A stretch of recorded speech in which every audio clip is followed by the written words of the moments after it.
Buenos días a todos. Es un gusto para mí presentar esta exposición para los estudiantes de Ciencias Políticas, a los cuales doy las gracias por tomarme en cuenta para realizar una breve exposición sobre la política pública y la política de empleo en Venezuela. Mi nombre es Natalia Peña, soy egresada de la Universidad de los Andes en Mérida como politólogo y abogado. Asimismo, soy especialista en Derecho del Trabajo, egresada de la Universidad Católica del Táchira y por muchos años fui profesora de la carrera de Ciencias Políticas en la UCAT y igualmente en la UNED, la Universidad Nacional Experimental del Táchira. Fui profesora de Derecho por muchos años, actualmente me encuentro en Francia estudiando francés y bueno, vamos a iniciar esta pequeña conferencia referente a la política pública y la política de empleo en los planes de la nación. El esquema de la exposición será el siguiente, que es la política pública, luego veremos qué es la política de empleo, para luego entender cómo la política de empleo se presenta dentro de los planes de la Nación de Venezuela, cómo se aplica en la legislación venezolana y luego entenderemos cómo se practica esta política en la realidad diaria de los venezolanos y en el quehacer del gobierno. Debemos entender primero cómo nace la política pública. Para todos es conocido que el fin del Estado es garantizar el desarrollo de todos los ciudadanos que hacen vida dentro de ese Estado. Es así como nace la idea de la política pública. Existe un debate si nace dentro de la ciencia política o si nace dentro de la administración pública. Lo cierto es que es una idea del politólogo Harold Lasswell que luego de la posguerra, luego de la Segunda Guerra Mundial, se da cuenta de que el Estado no puede seguir solo con la premisa liberalista de dejar hacer, dejar pasar, y el Estado debe garantizar ciertas prerrogativas a los ciudadanos, ciertos derechos a los ciudadanos que les permita su desarrollo.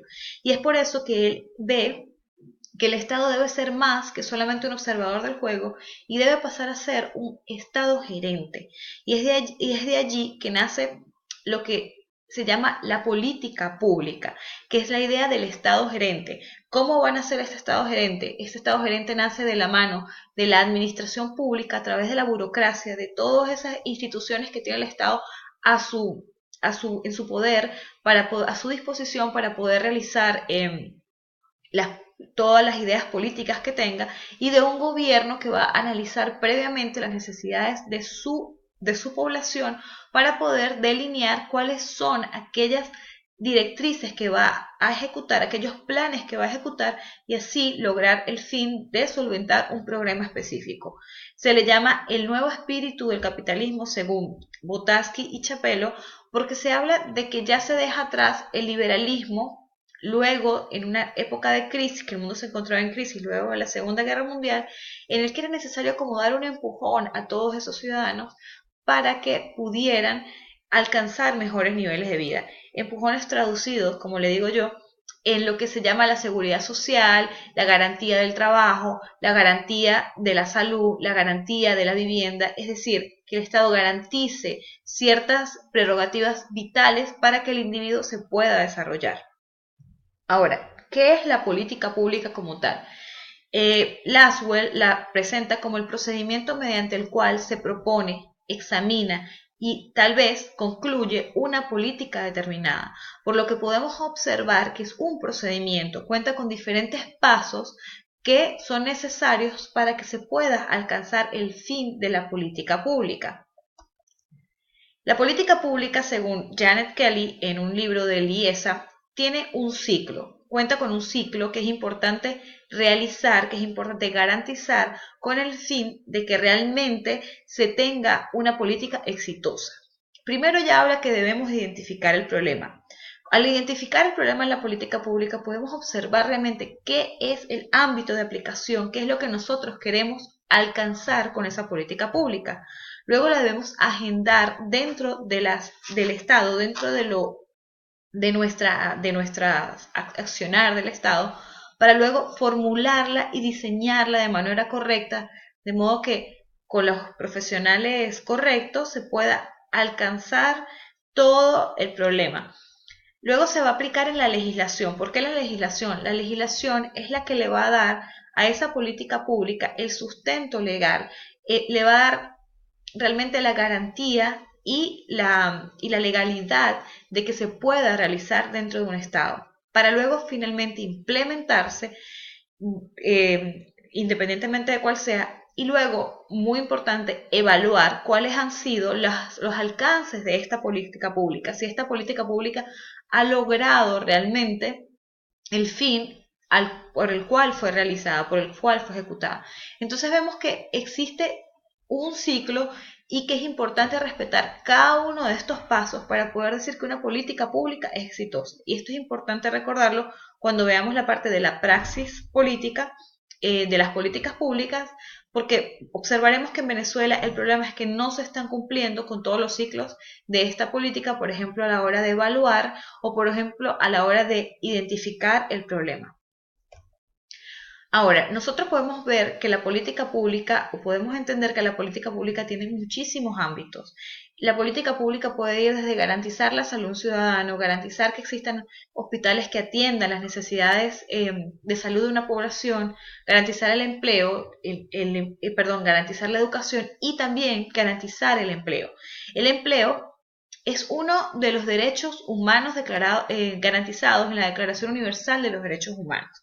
Se dice que una persona realmente alcanza su ser, alcanza su desarrollo cuando logra obtener un empleo. Y a la vez es importante el empleo porque el empleo va a lograr que el Estado sea productivo, sea competitivo a nivel internacional y logre sus fines.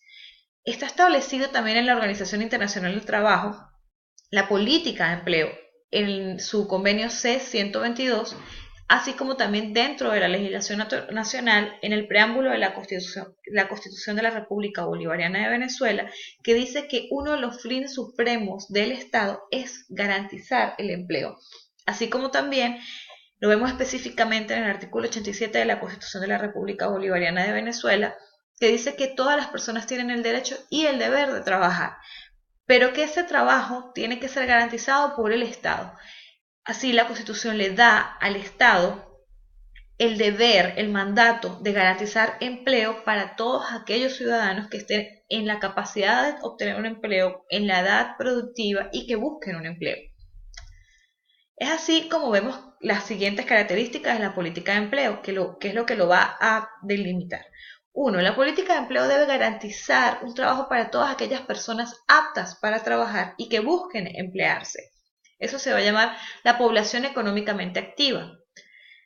El Estado debe garantizar que sea un trabajo productivo, es decir, generar suficiente bienestar económico para que la persona, de acuerdo a las características del empleo, pueda tener un desarrollo en su vida. Es decir, el empleo no puede ser un empleo que genere menos cantidad de dinero o menos remuneración económica para el trabajador de las características que este empleo tiene y debe garantizar para ese trabajador una buena calidad de vida. Por último, debe ser elegido libremente por la persona. El empleo no puede ser impuesto. Las personas deberían tener la capacidad de elegir dentro de la gama de carreras, de profesiones, de haceres, con la cual se sientan identificados y debe ser elegida libremente. Ahora, el empleo debe ser un trabajo decente. Esto lo resalta mucho la OIT a la hora de decir que la política de empleo no solo garantizar cualquier tipo de empleo del trabajador, sino que ese trabajo debe contar con ciertos parámetros para que pueda ser considerado realmente un trabajo decente. Por ejemplo, dentro de los parámetros que se establece por la OIT que habla de la garantía del empleo, habla de la oportunidad del empleo y el acceso al empleo. Todas las personas deberían tener acceso al empleo.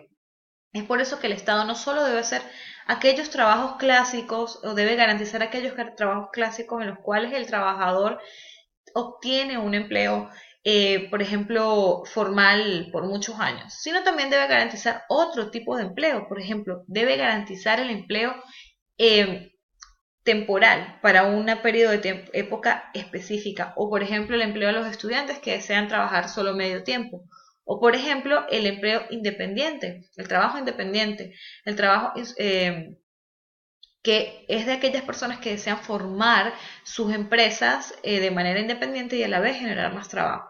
Entonces vemos que el empleo no solamente va a ser ese trabajo específico con un horario muy específico, sino que tiene que ser cualquier tipo de empleo que logre que las personas según sus necesidades puedan adquirir un trabajo. Obviamente el trabajo debe ser remunerado, es un trabajo productivo, no se puede realizar un trabajo si no se obtiene una remuneración. Cuando no se obtiene una remuneración no se le puede llamar un trabajo. Será un trabajo a voluntad, una beneficencia, pero no puede ser un empleo como tal. Debe garantizarse seguridad laboral.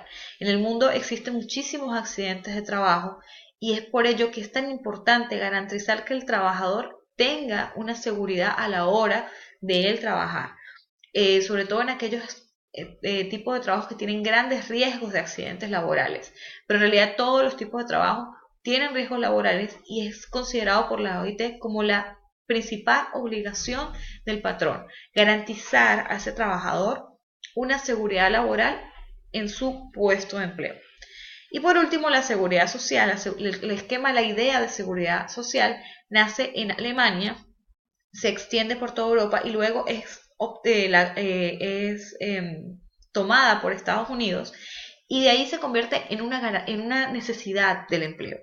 Todos los trabajadores formales, informales, independientes, subordinados, deben contar con la garantía de una seguridad social, es decir, un fondo que ya sea pagado por el trabajador, por el Estado, por ambos. Existen empresas mixtas, en el caso de Venezuela, que la seguridad social es manejada solo y exclusivamente por el Estado, con el fin de, por ejemplo, la pensión de vejez, obtener una pensión de vejez o una pensión en caso de una incapacidad, o con el fin de obtener un tipo de beneficio en caso de enfermedad, entonces de beneficio económico, y así evitar cualquier tipo de situación que ponga al trabajador en un momento de desempleo y que lo lleve a la pobreza.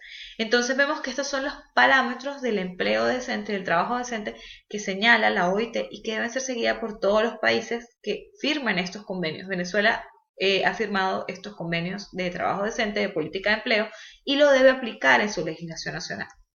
Ahora, ¿cómo Venezuela pasa este tipo de mandatos internacionales y legales a la acción? ¿Cómo Venezuela hace para que la política de empleo se lleve a la praxis? ¿Cómo Venezuela hace para que cualquier política pública se lleve a la praxis? ¿Qué hace el gobierno? El gobierno lo que va a hacer es llevarlo a los planes de la nación.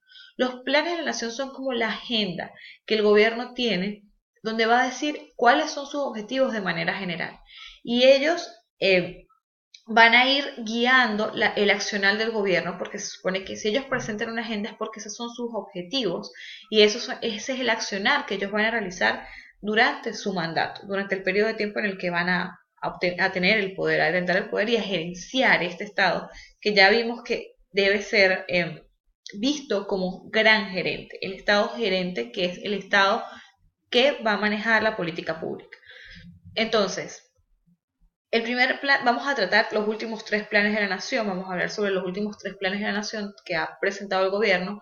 El primero, el primero de ellos es el Plan Nacional de Desarrollo Económico del año 2001-2007, y específicamente en el tema de esta mesa de trabajo señalé los puntos importantes que señala el Plan de la Nación.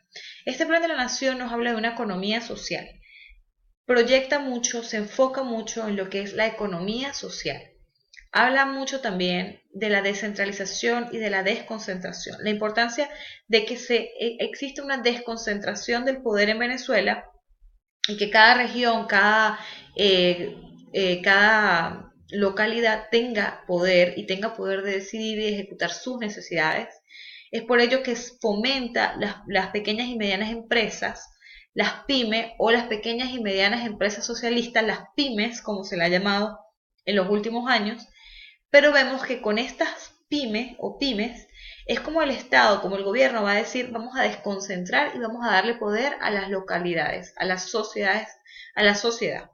Entonces él va a fomentar y se va a ver realmente un auge del fomento de las pymes en Venezuela para esta época 2001-2007. Igualmente fomenta la microempresa y las empresas asociativas, las empresas cooperativas.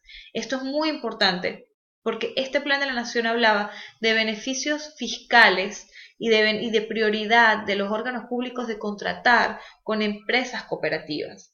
Uno de los beneficios fiscales más importantes que se le dio a las cooperativas fue la excepción